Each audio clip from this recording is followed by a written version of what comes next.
Greetings, explorers! I am Dr. Archibald Deverell. Not only am I a professor of history and archaeology, I'm the kind of person who really loves to go places, to see things with my own eyes. I have been chased by elephants, nearly caught in a volcanic eruption, pursued by monkeys, and tossed about the ocean in a great storm. In my years of study, I've discovered many wonderful artifacts and learned countless amazing things.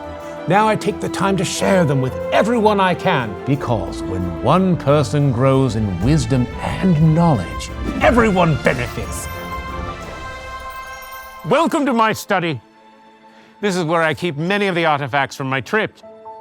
I love to be able to look over my collection and remember the places that I visited and the people that I've met. I brought back some fascinating objects that you must see. I keep them here in my box.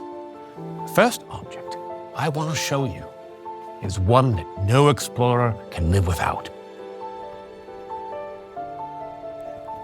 It's a compass. And while it may not look like something important, it is essential for success. A compass is a tool that always points north. With the help of a compass, I can know if I'm heading in the right direction or if I need to change the way I'm going. I've used my compass in every single one of my adventures because I don't like traveling in the wrong direction to the wrong destination. What's more important than just walking the right direction is living the right way, living God's way. Did you know that there's one book of the Bible that was written specifically to help people live God's way? Every part of the Bible helps us to understand God's story and to love and follow Him. But there are certain parts that do it in special ways. Some books of the Bible include praise songs. Some have beautiful poetry. Some tell about historical events. Some are prophecy, which means they tell the words of people who proclaim God's message. And some contain laws. Other books of the Bible are letters written by God's people to God's people. The book of Proverbs is another kind of writing that we call wisdom writings. They teach people what it means to be wise. The wisdom writings use poetry and short, meaningful statements called Proverbs to demonstrate God's wisdom and what it means to live in a way that pleases God. Wisdom is knowledge and understanding that comes from God and allows us to make good decisions. Proverbs 1:3 says that Proverbs will lead to what is right and honest and fair. I was once on an adventure on a small ship in the middle of the Indian Ocean. The wind and waves were shockingly high for about an hour, and my entire company became confused. We didn't know which direction was the right way to sail. Everyone thought they knew which way was right, which just caused us to argue and argue. I had to pull out my compass to actually know which way was correct. This is what wisdom is like. Wisdom points to God and the right way to go.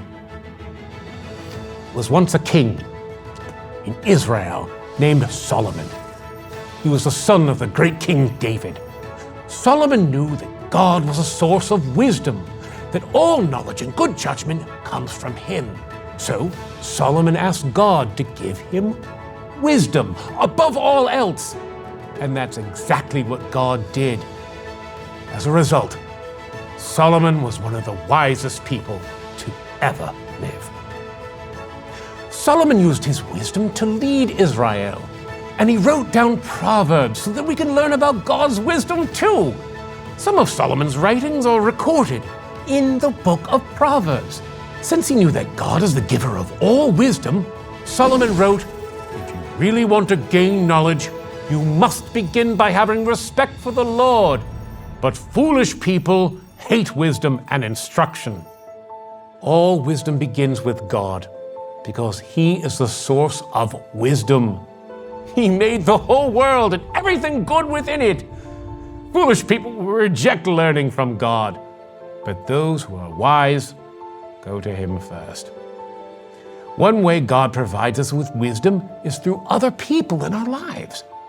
Proverbs tells us that we should listen to the advice of our parents and those in charge of us.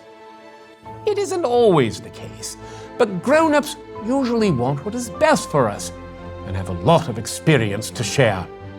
If we listen to the good and godly things our parents teach us, it'll be like a crown on our heads or a necklace around our necks. Just like my compass always points to north. Solomon imagines wisdom like a woman who's calling out over a city. Wisdom invites everyone to leave foolish ways and learn the wise ways of the Lord. After that very difficult sailing trip in the Indian Ocean, I would never go on an adventure without my trusty compass. And I wouldn't want to live life without following God's wisdom. His wisdom will teach us and guide us. God invites us to become wise, to learn His ways and to walk in His ways. As we explore the Proverbs, we should remind ourselves to go to God for wisdom and understanding, because God is the source of wisdom.